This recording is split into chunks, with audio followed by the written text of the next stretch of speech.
I wouldn't say that my life is extraordinary, but there have been some extraordinary interventions that I like to think about from time to time.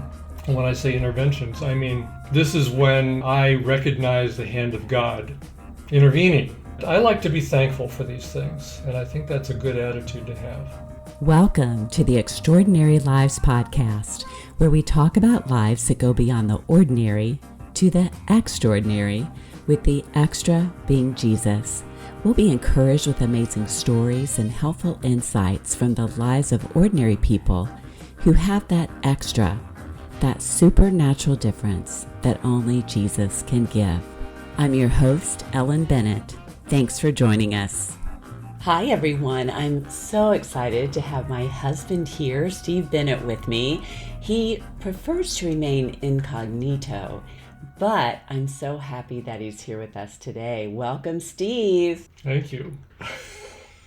The reluctant interviewee. Yes. Well, I am appreciative of you being on the show today. You've got so many great things to share. The first of which, we have just celebrated 31 years of marriage. So that's been wonderful. And the other thing to talk about is This 3-inch gash on my forehead. Yes. You and I, with Haley and Micah, just completed a 70-mile, 7-day journey from Sequoia National Park to over Mount Whitney for your 70th birthday. A gift from Haley. She got the permits and really was a great trail boss, as you called her. But on the 5th day, something pretty crazy happened when we were out in the middle of nowhere and a 2 days walk from any help. Well, actually, we didn't go the full 72 miles because Close enough! weather prevented us from getting to the summit of Mount Whitney. But Yes. yeah, close enough. So 13,500 feet, I guess, is close enough. Well, day 5 of this grand epic adventure on the High Sierra Trail, which my dear daughter had given to me for my birthday. I wasn't paying too close attention and enjoying the scenery, and I tripped and fell and hit my head on a rock on the ground.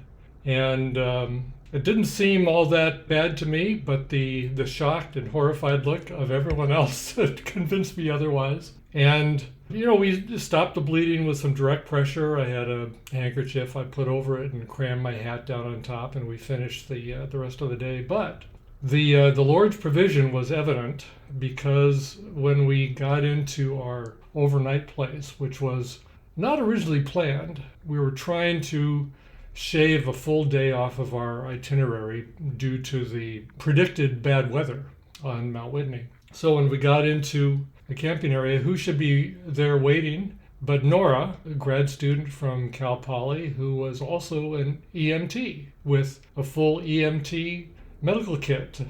Yes, and big shout out to Nora, and thank you, of course. Yes. So she patched me up for real with steri strips and real cleaning supplies and all that. And put a pretty impressive looking dirt shield on it, which I carried for the rest of the trip.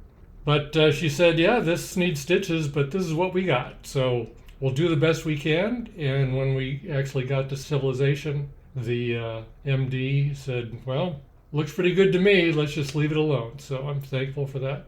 But it gives me a great conversation starter. Yes, and it actually is healing up very well. It's not quite as prevalent as maybe you would wish. Yeah, I know. I'm afraid that it's all just going to blend in with the wrinkles on my forehead. Oh, that's great.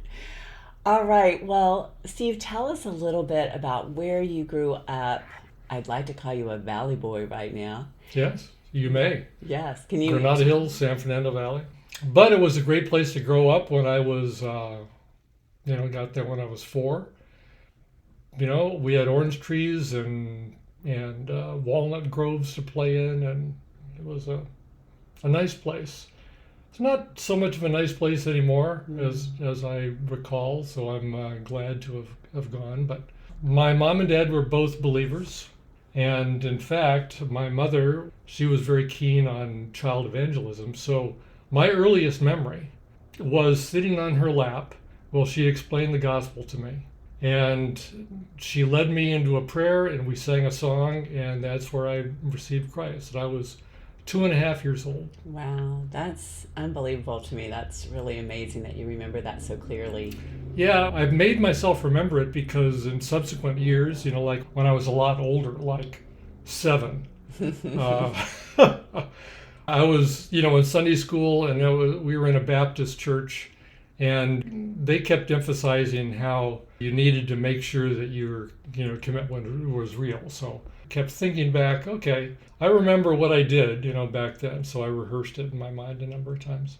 So I was, pretty committed, but even though I was reading the Bible on my own and even going to a Christian school and active in church, I had absorbed some, what I would say, questionable ideas just about Christian living. And as a teenager, I got very attracted to Christian experience and thought that maybe God was holding out on me somehow because I hadn't had the kind of experiences that other believers were, in a sense, boasting about. So I won't go into great detail, but let's just say that I pursued Christian experience and some of these more exotic things of having God do great things with me. I wanted God to do great things with my life. And he didn't. At least it seemed to me that he didn't. I mean, I gave him every opportunity, but he just didn't take advantage of it. So I got disappointed, and I got so disappointed and so disillusioned with all that after graduating from high school, I literally shook my fist in the air and said, you had your chance. I mean, it was kind of an arrogant, silly thing to do, but I was expressing a true emotion. And then went off to Christian college. That was Westmont that I went to. And that was a good place. I really appreciated the stimulation there. I was kind of on the fence with my, Christian commitment just because, hey, I'm growing up now. I'm 18 years old, and I'm going to open my mind up to other ways of thinking. And that transferred itself over to later when I was a student at San Diego State after a couple of transfers for various bad reasons. I noticed that, I had an atheist history professor that I was somewhat impressed by. He was a smart guy. I noticed that in front of the library, every noon there were different clubs setting up tables. There was the Humanist Club, there was the Transcendental Meditation Club, there was the Self-Hypnosis Club, there was the Christian Club, a couple of different Christian clubs. Everybody was selling essentially the same thing. Join our club and learn our stuff, and we'll teach you how to be a better student, and you can succeed better and have more control over your study habits and all this sort of thing. And I thought, well, this all seems equivalent to me. Why don't I check out some of these? So I did. I checked out the Transcendental Meditation Club. I thought, okay, this is sort of a fad nowadays. Let me see what it is. So they really sold it as being non-religious. This is just a psychological technique. It's a relaxation. You kind of empty your mind and you let things happen, and it's physiologically good and it's mentally good. Well, okay, you have all this documentation, and a lot of people say so. So I went down that road for a little while, and I got suspicious about the non-religious part when, I was at the initiation. I was supposed to bring a couple pieces of fruit, and then I was instructed to lay it in front of the photograph of the kind of the main Swami or something that we're doing. And I thought, this is kind of strange. And they said, oh, it's no big deal. This is just showing respect, for that. But I thought, yeah, it's kind of like a religious sacrificial kind of a thing. And they gave me the secret word that I was supposed to learn how to meditate with and so forth. And I actually did that for about 3 months, gave it a try. I kind of had suspicions that this wasn't a good idea. But they kept saying, oh, yeah, lots of Christians, come in here and it helps their prayer life and all that. So this is all part of the pitch. But I kind of suspected that there was more to it. And so there came a point when I was meditating one day that I had this, we'll call it a vision. It was a thought, kind of an image in my mind of a big wall in front of me that I was going down this corridor. And then all of a sudden there was a big wall and I couldn't couldn't get through it. There was no door, I couldn't climb over it. And I had this sense of communication to me saying, okay, you've gone far enough, it's time to turn around. And the experience actually was real enough to kind of scare me.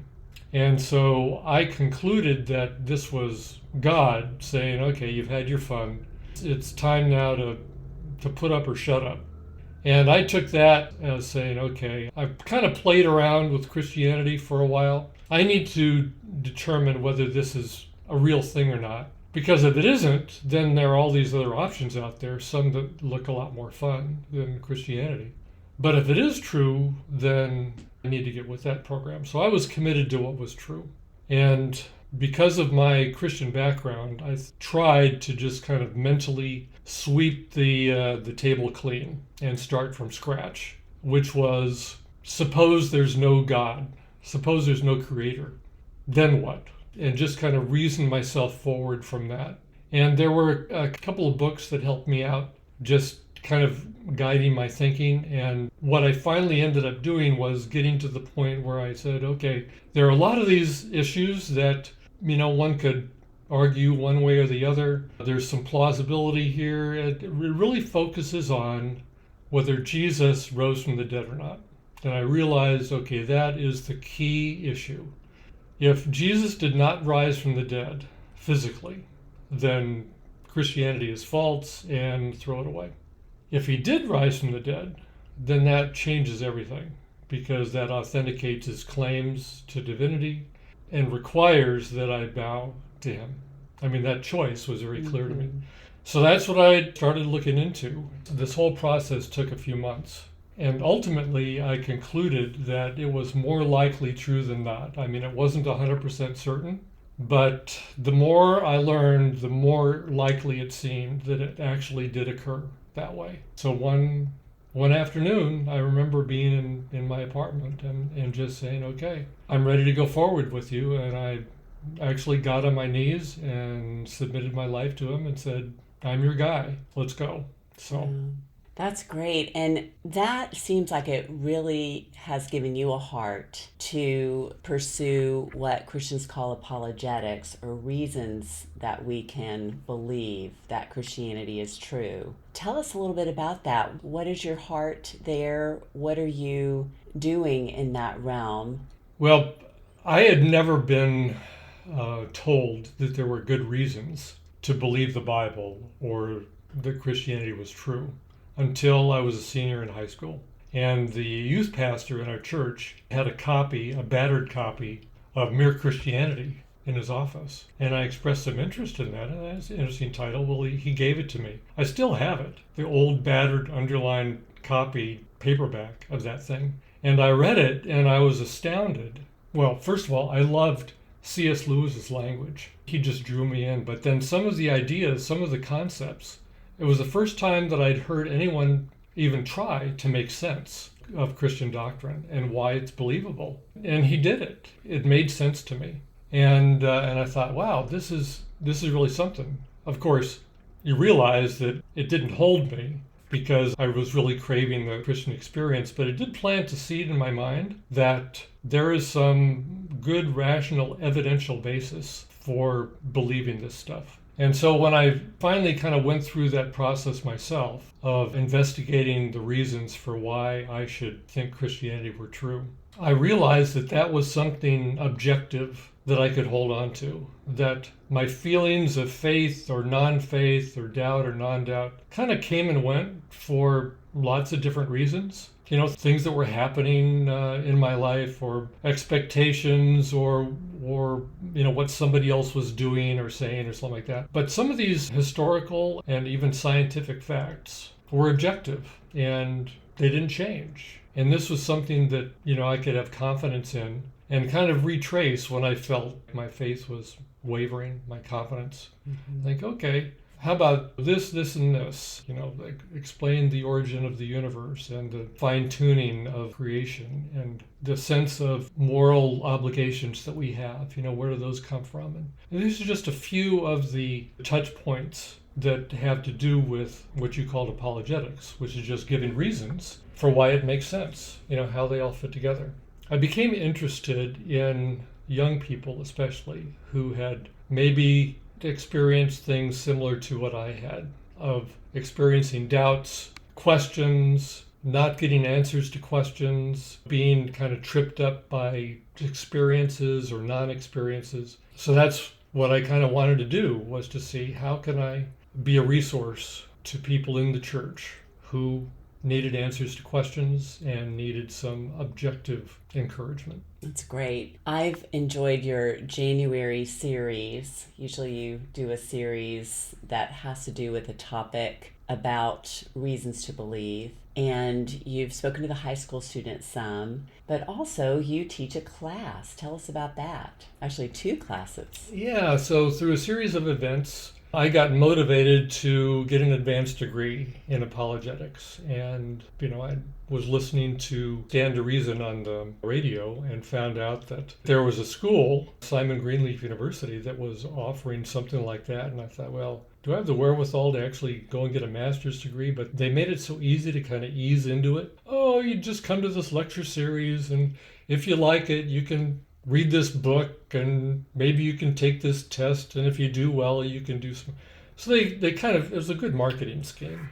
Well, I was hooked from the very beginning. I was willing to drive up to LA just to go to these lecture series, and then to have these books to read that were just feeding an appetite, things that I'd never heard before. And it was wonderful. And then the program got transferred over to the Biola Talbot School.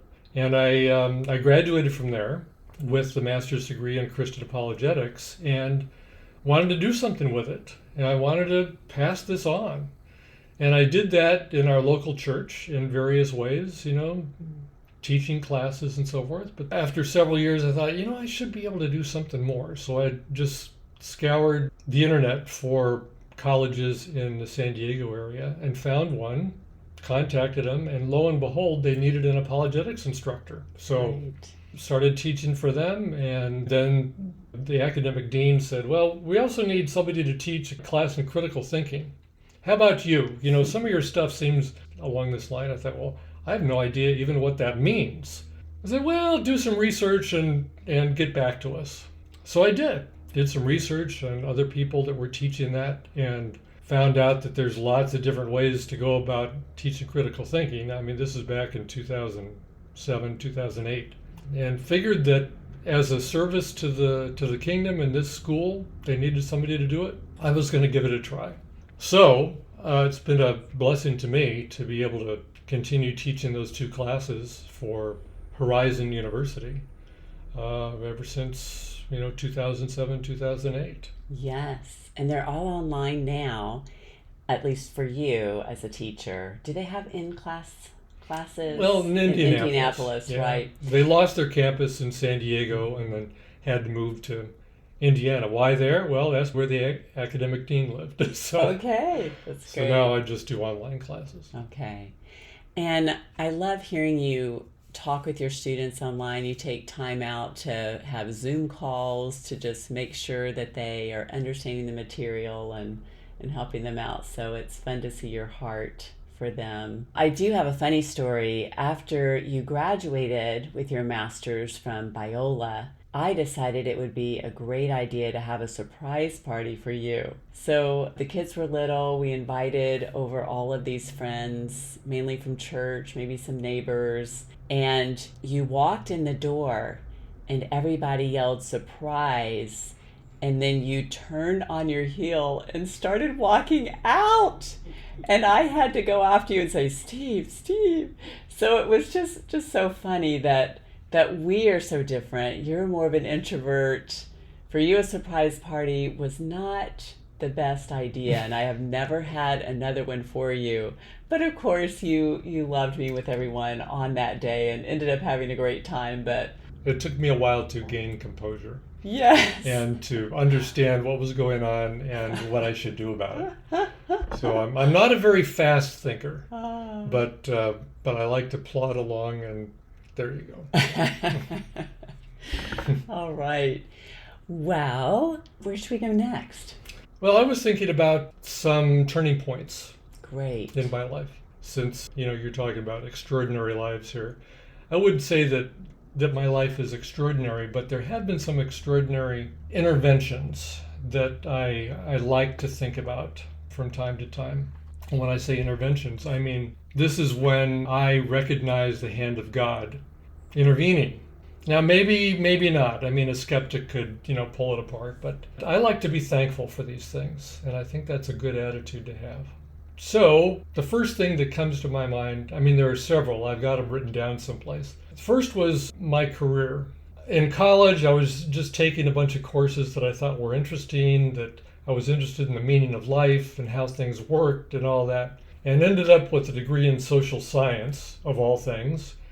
What am I going to do with that? Well, I decided I need to teach high school. So, fortunately, I also had a math minor and got a teaching credential and a first-year job right out of the gate, teaching math and history at Cajon Valley Junior High.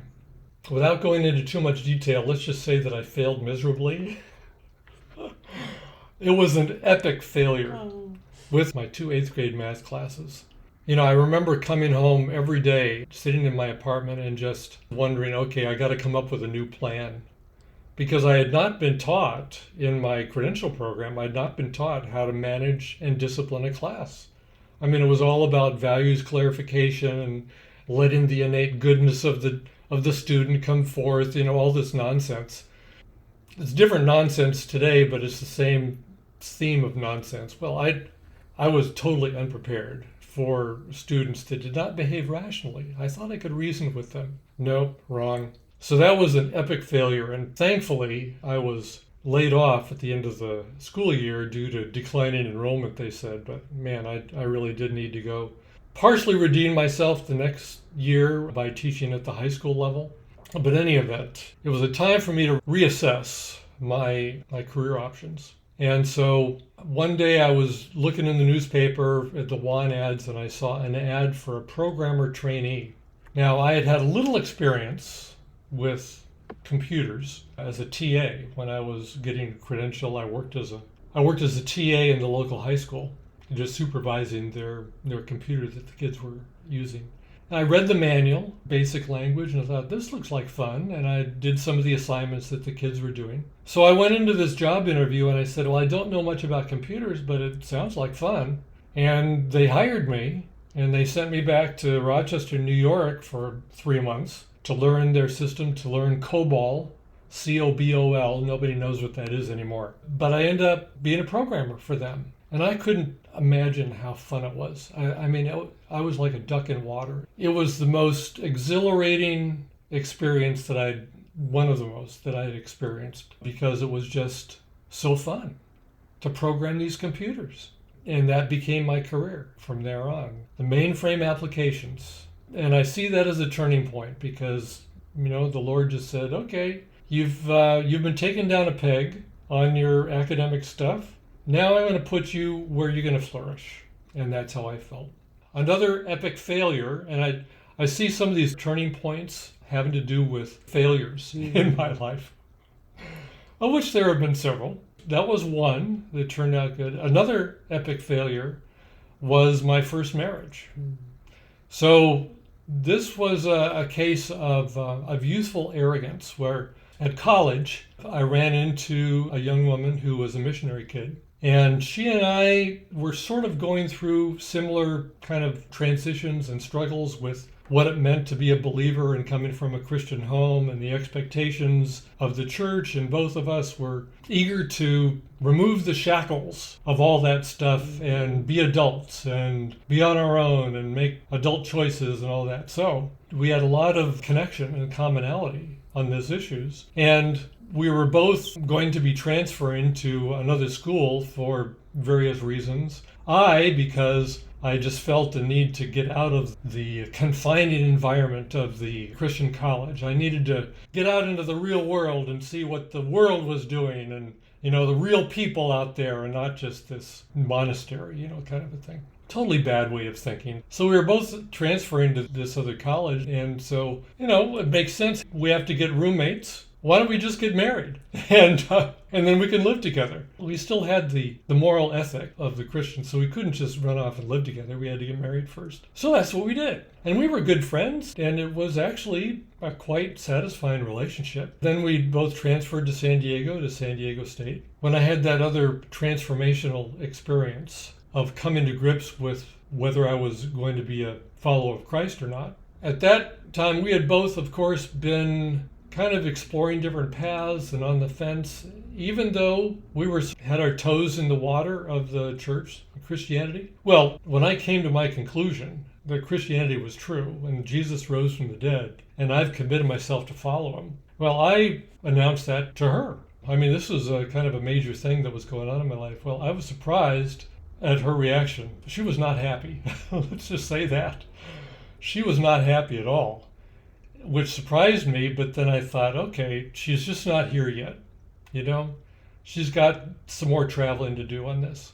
But it started a rift between us that this was now kind of an off-limits topic.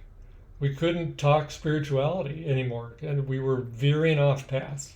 And I became more involved in church. After I adopted my new career in programming, we were living in a different place in San Diego. We were both graduated from college. She had a job that was doing a lot of traveling, and I was getting more and more involved in church and teaching classes and leading small groups and so forth. And this was something that she never really could join into. And I thought, well, we'll just give her some time. But there came a time when she informed me that the way she put it was she could envision a time when we weren't married anymore.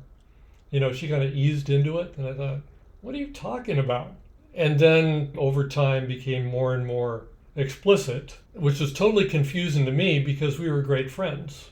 And, we did marriage counseling. She said, okay, I'll do counseling, but I don't want a Christian counselor. So, okay, well, we'll find somebody. So we did that, and the counselor advised that we should start living apart. And so I actually, helped her move. She moved out of the apartment that we were in, the condo, and I helped her move to her new place. And it was just a very weird time in my life. And I was very confused about it all until I got a phone call from a friend of hers one night that alleged to me that things had been going on with her that were not on the up and up, that I was not aware of, and that she was having liaisons out of town and so forth, and that kind of tipped me over the edge. I mean, I was pretty angry about feeling betrayed and misled, and so we ultimately divorced, and that was an epic failure for me because all this time I had been kind of arrogantly critical of men who couldn't keep their marriages together. And I said to myself, look, guys, what's the problem? All you have to do is read these books and just do this simple stuff and, no problem. You got a good marriage. And then all of a sudden, here I am, divorced, and wondering how this happened because I thought that I'd been doing the right stuff, Now, as I kind of did a post-mortem, I could see that there was a lot of things that were wrong. One of which was me living in denial. I was just denying that particular red flags were going up that I just refused to see. Another was accommodating off-limits areas, things that were just off-limits to talk about. Spirituality was one of those, but there were more off-limits discussion. So you stay within these narrow boundaries so that you can have pleasant conversations and be friends and so forth. But there's a whole big chasm of life that you're not sharing anymore together. Mm-hmm. Another was a misconception about what family is supposed to be for. We were essentially living together, even though we were married, and devoted to helping each other with our careers, but not really having family in mind. And then when I started thinking about it, when I turned 30, I thought, okay, it's time to start thinking family, children, and she didn't want to go there, and I thought, well, that's kind of odd because this is sort of what you do, and we're at a good place in our careers, to do that. Well, what brought it to a head for me was that I think this may have been after we were divorced that we were talking, and she confessed to me that the main point for her was that she wanted children, but she didn't want to have them with me. And that's because she didn't want any of her children raised in a Christian environment like she had been raised in as a missionary kid, and she saw me as being a model of that. And so, well, what am I going to do with that? Yeah. That really was difficult to deal with. Mm-hmm. So, epic failure, many ramifications. Here I am, a teacher in the church, kind of based a lot of my identity on being a Christian husband and a Christian man, and man, I just blew it big time. Mm. So, now what? Well, I still had this dream of being a father, and I realized that may not come to fruition. And I spent a week in prayer and just thinking about things, trying to give that up. And ultimately I did. I said, okay, Lord, I've really blown it on this one, big. And I've had this dream, but I'm giving it to you. I'm not going to insist on it. I'm not going to try to make it happen. I'm going to be content with the idea that maybe I'll never be a father. And I'm okay with that. I just want to be your man now. And after that, one thing led to another. I'm not sure when you came into town, Ellen, but it took us a little while to kind of ease into each other, a few years. But ultimately, interacting with you, I realized that I was not going to get away. I wanted to.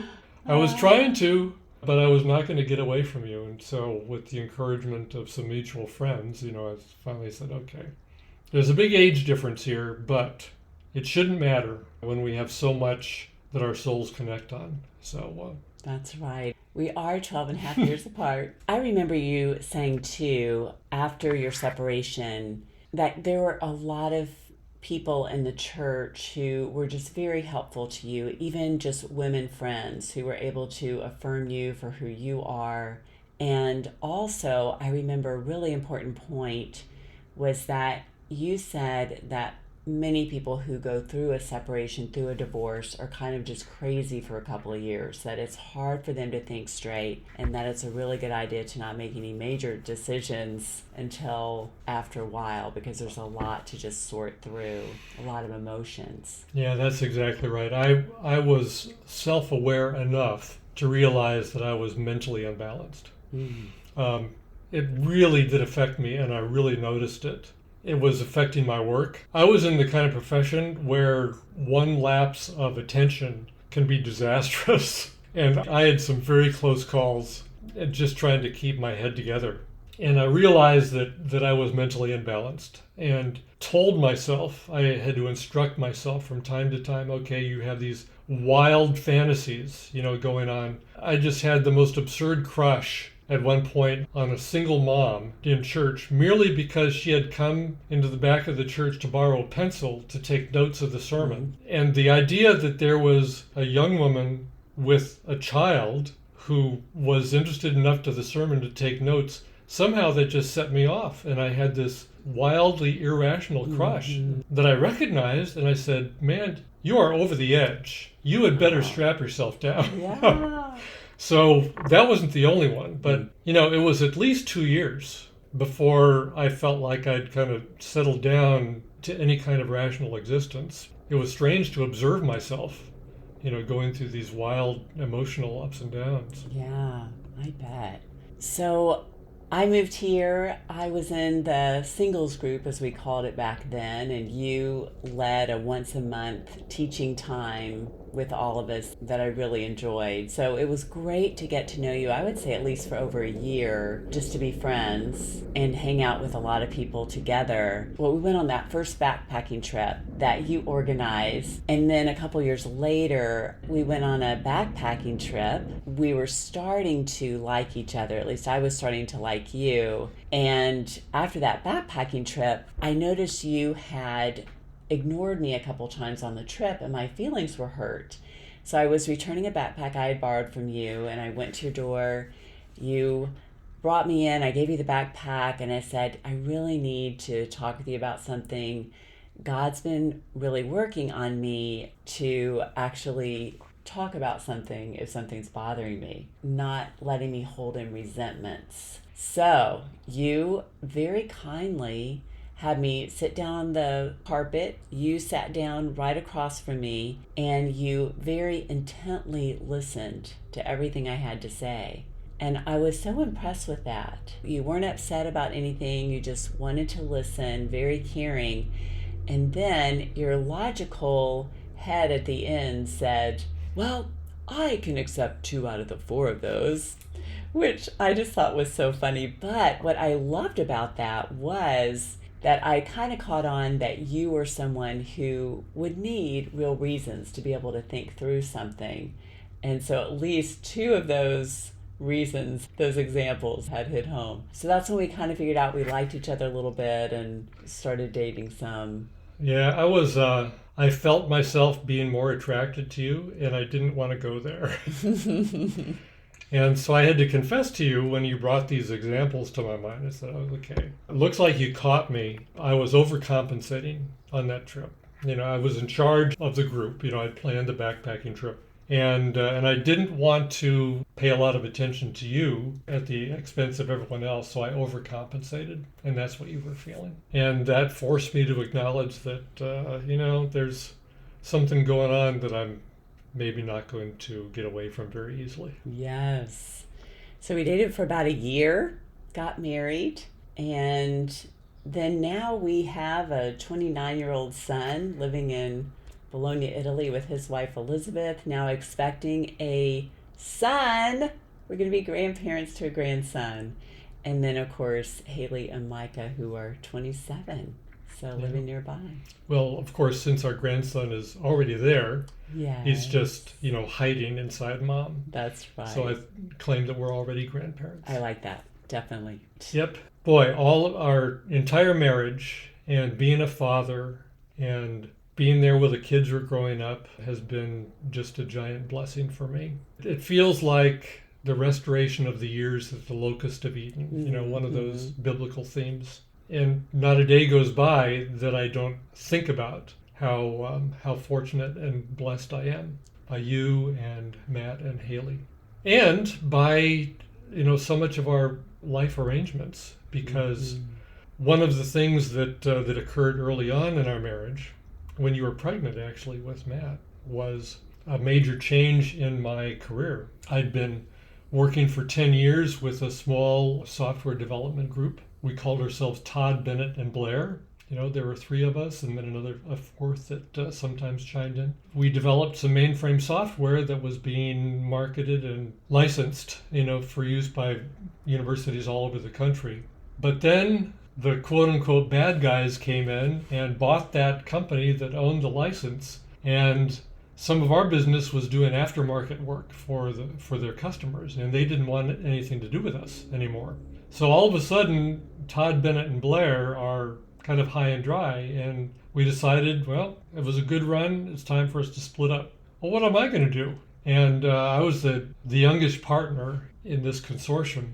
So I looked for a job, nothing came about, but then some opportunities came. Okay, this school needs some help doing something. Okay, I'll do that. And now this school needs some help. Okay, well, I can do that. And so it turns out that I built an independent consulting, independent contractor practice, just step by step with referrals and other things like that. It was remarkable. And I did that for 18 years. And I worked out of the house. And so what that meant was that all the time that my son and daughter were growing up, I was here in the house with a flexible schedule that I could control. So I could go to whatever sporting event or musical thing they wanted to do. I could participate in their lives. And we homeschooled for a while, and sometimes they got sent into me as the principal to be a disciplinarian. Sometimes I was the math teacher, which didn't always go so well, but